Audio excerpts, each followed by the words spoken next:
So when that same guy says, well, I'm trying to, go into this multipolar world, that same guy's lying to you. What Donald Trump wants is for Russia to accept a nonsense deal on his terms, despite the fact that the US was the main provocateur of that war and that we lost that war. And so a US president who doesn't want to look bad, who has an ego and a level of hubris that in no way matches his intellectual capabilities, doesn't want to accept Russia's terms. But it's the Russians that were killing and dying for the last 3 years. It is the Russians that are moving on all fronts. It is the Russians that are producing 3 times more than all of NATO, including the US combined, in the specific context of the weapons that are required for this particular conflict. And it is the Russians that have been flying 500 to 700 drones every day, decimating Ukrainian lines. And it is the Russians that will win this war. It is understood at this point. For a US president, after the Minsk agreements 1 and 2, after the failure of the Istanbul agreements, where the West comes back and says, hey, we don't want you to accept the deal. After all of that, let's say, mismanagement, after all of that hubris and lying, how on earth will they accept Trump's terms? After seeing the US president engage in negotiations with Iran and then use those negotiations to lull the Iranians into a false sense of security for them to attack Iran, to try to overthrow the government of Iran, how does the Russians accept anything coming out of Trump's mouth? One or two things are true, and I suspect both are. Either Trump doesn't have control of his government, or Trump is just a flagrant liar. Both of those things are true. So how do you accept anything coming out of a US president, in this case, in the context of a negotiation or in the context of any kind of deal? You cannot, is my point. In the same way that Europe and the US wanted to inflict a strategic defeat on Russia, it behooves Russia to inflict a strategic defeat on the EU and on the United States. And accepting a deal or an agreement that gives this impression that the Russians needed a deal or an agreement doesn't get you there. Accepting some kind of deal or agreement with the terms and the territories that you've effectively taken and that have agreed to go with you, by the way, through votes, those are part of the Russian Federation at this point. Why would the Russians accept a freeze, something like happened in Syria, where these regions are not acknowledged as theirs? How do you get the regions to be acknowledged as yours? Unconditional surrender, a capitulation. That's how you do it. That's what you require. What I was trying to point out to John, is not so much that I believe that the Ukrainians were going to go running into a deal per se. My point, or the very least the point I was trying to make, is that Russia is not going to accept a deal that doesn't accommodate those items. How could they? You could see what happened in Syria when you had a frozen conflict, and then at the most inopportune time, it springs back to life. And what is the thought supposed to be? That whatever rump state that's left of Ukraine gets full of weapons, full of materials, full of spies, full of spooks. You maintain the same Banderite government that's there that hates Russia. Is that really what is supposed to be accepted? Because that is what the US is offering. When Russia points out, we would accept a ceasefire if you eliminate this intelligence, eliminate all of these spooks and whatnot that are there, eliminate this training of Ukrainian troops, eliminate Europe and you giving weapons and filling them back up with military equipment and military hardware. And the US said, no, we're not agreeing to that. Okay. So what that means is that you want a situation where you continue to arm Ukraine, kind of like a Minsk agreements. And Russia is supposed to sit there and watch you do that. And that is after expending, let's say, 100,000 people over the course of this entirety of this war. Why would they do that? Who makes that choice? Trump makes that choice. The main impediment to peace in this is not Zelensky. The main impediment to peace in this is not Europe. The main impediment to peace in this is Donald J. Trump. He is the president of the United States. He is the one that makes the determining factor on whether or not this war continues or not. If Donald Trump walks, every report coming out of Europe made it perfectly clear that Europe could not maintain this war. Every report. The mover and shaker, the Galactus, the man, the behemoth that bestrode the globe as a Galactus, in this context of keeping that war going, is Donald Trump. We provoked a war. We thought Russia was Nigeria with snow, that they were a gas station masquerading as a country, that they were weak, and that we could do whatever we want, that this was the end of history, and that Europe and the US says, we're white, god damn it, we're fantastic, we can do whatever we want. And it didn't work that way. You failed on a massive effing level. And in pursuit of failing on a massive effing level, got all of those people killed. Got all of those people killed. This is where Trump is today, talking about the war.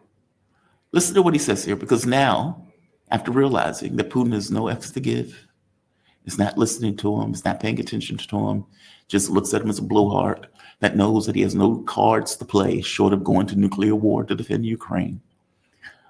This weak man is sitting here. What is this? Fucking StreamYard. They've changed their thing. This is Trump. This is where he is now. I'm going to have a meeting with the Secretary General who's coming in tomorrow. But we basically are going to send them various pieces of very sophisticated military, and they're going to pay us 100% for them. And that's the way we want it. And we've been trying to get that again. I don't think Biden ever asked for it. We're in for about $350 billion. Europe is in for $100 billion. That's a lot of money, 100, but they should be in actually for more than us. So as we send equipment, they're going to reimburse us for that equipment. Doesn't that sound good? That's the way it should have been a long time ago. And here is my disagreement with John. And there is where my disagreement with John is. Donald Trump got elected on a mandate to end the war. Full stop. Period. Walk off stage, drop mic. You can make an argument to me, and I would agree with your argument, that the right was divided on this issue. Agreed. But Donald Trump hated elements of the right. And part of his entire political identity was this idea of him fighting the deep state. I'm fighting those quote unquote pedophile liberals, and I'm fighting the deep state in regards to the ones that are on the Republican side and on the right. And I'm a man of peace, and I'm going to end wars, and I'm not going to start wars, and blah, blah, blah, blah, blah. That was his thing. That was his political coalition. The reason that MAGA is screaming at him right now is because A, the Epstein list, and B, he's not ending the war, he's keeping the war going. It wasn't about, oh my God, Joe Biden is sending weapons. It's about Joe Biden was keeping a war going that was unnecessary. And oh my God, the people that are dying. Oh my God, the people that are dying. It was that. It was that for 2 whole years. That was Donald Trump's mantra. That was Donald Trump's argument. That is the way that Donald Trump argued. And so when you finally get in office and then you don't end it, and then you come up with this new rationale of, hey, by the way, we are going to send weapons, but we're not going to send weapons where we have to pay for. Europe is going to pay for all of these weapons. So everything is great. Everything is fine. Promise accepted. Wrong. Wrong. Promise not accepted. Trump lied. Trump betrayed his base, and he betrayed America as a whole. And I'm saying America as a whole because the overwhelming majority of people that were looking at this, and when you ask them, do you trust Trump on this issue or Joe Biden on this issue? They said Trump. And they said Trump because Trump said we're going to end the war. So for Trump to not end the war is a complete betrayal, not just of MAGA, but of the country as a whole. Of the country as a whole. So we should be super clear on that point. It's not about whether or not the Republican Party was united on this issue. That doesn't matter. Political coalitions are not necessarily made from the entirety of a particular group or entirety of a particular party. It is built on the people who effectively agree with you and whether you have a majority of those people as enough to win. And I'm saying that if you spend years arguing that people like Liz Cheney, people like Dick Cheney, people like any rando political figure that doesn't want to end wars, that those people are somehow evil, those people are somehow bad, and me, Donald Trump, is going to be the person who does something different. Okay, fair enough. And you got elected on that. Got elected on that. You didn't get elected on schemes to rearm Ukraine where America doesn't have to pay for it. No, that is not the argument. That was never the argument. That is the argument that is being made now because an American president doesn't want to be blamed for walking away. The issue is the American president. The issue is the way the American president sees himself. This imperial position where he doesn't want to look bad or weak or incompetent for losing a war and then walking away with everybody saying, we would have won the war if it wasn't for Donald Trump walking away. Well, nonsense. Doesn't stop them from saying it, but nonsense. You just lost. And it behooves an American president, Donald Trump, to be able to accept that, come with face-saving mechanism, whatever the hell that face-saving mechanism is, but one that doesn't impugn your opponent when your opponent full-throatedly won. The issue is the imperial presidency. The issue is that the moment that Donald Trump stepped into the mantle of president, he could not deal with the conditions necessary in order to get peace, which would have been, we're going to accept those 5 regions as Russian territory. The Crimea is Russian, obviously. We are not going to rearm Ukraine, et cetera, et cetera, et cetera. Meaning you would have needed to accept no expansion of NATO. That would have had to go into law. I don't know how you do that, but okay, no expansion of NATO. Those regions are Russian territory at this point, and they would be acknowledged as such, meaning you would have needed an American president to be able to do that. Could he have done that? Yes. Yes. Would he have taken heat for it? Yes. Hell, Trump could have even just walked. In fact, he would have made a better chance of just walking as opposed to trying to accept Russian terms, because the Russian terms would have eventually been enshrined into law anyway when Ukraine capitulated, because they will eventually capitulate under the terms to which they've been fighting. They can't keep it up, is my point.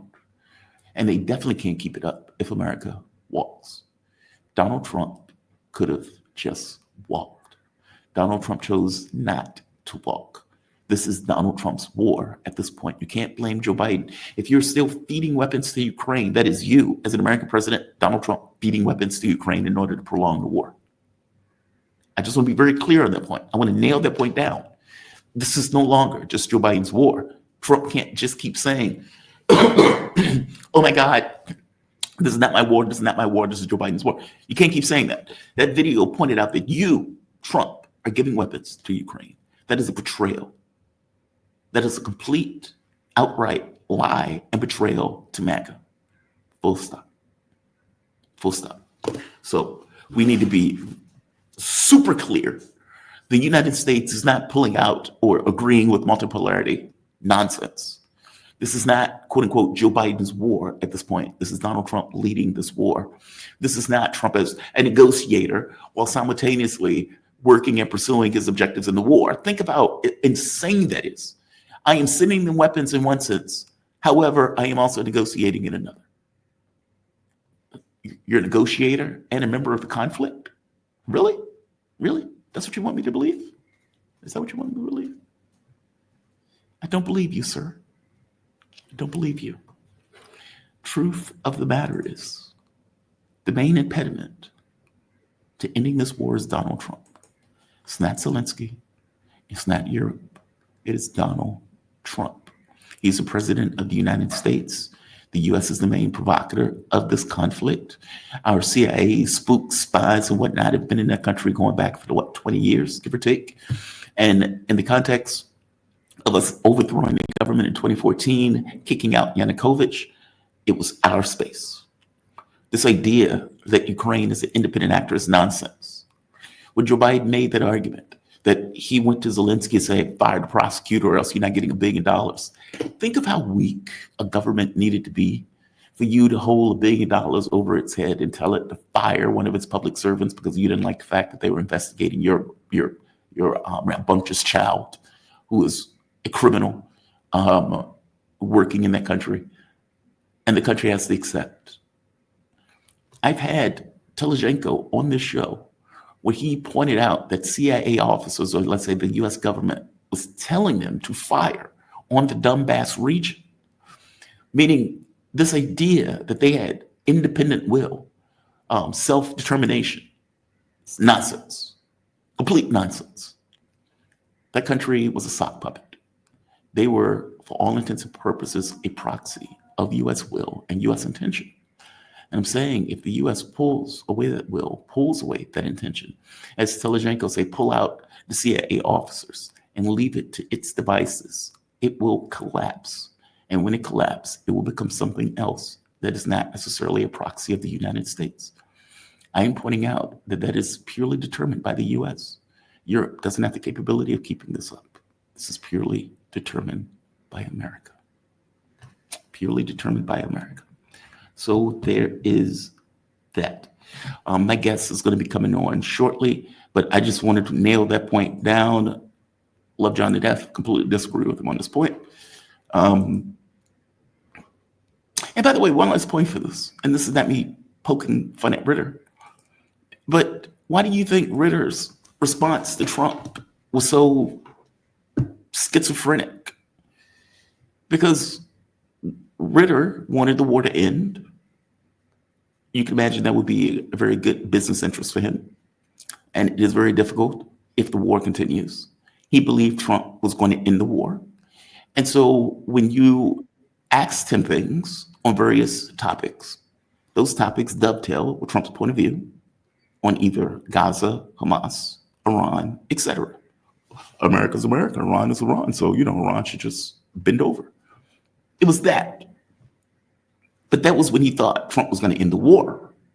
When it became clear that Trump was not going to end the war, then Ritter went back to being Ritter. Even he thought that Donald Trump was going to end it based on what Donald Trump was effectively saying as the run-up for the election and even after the election. I'm saying this is not just me pointing out that this was something that Donald Trump beat into the ground that was his point of view of, I'm going to end the war, I'm going to end the war, I'm going to end the war. This was a betrayal. This was a mandate for him because this was what he effectively ran on. It's not about what random Republican in bumfuck West Virginia thinks. It's about what the coalition and the overwhelming majority of people in that coalition believed Donald Trump was going to do. And it is the reason why many in MAGA, not the cultists, but the honest people in MAGA who actually does want an America First policy are screaming betrayal right now. Just pointing out.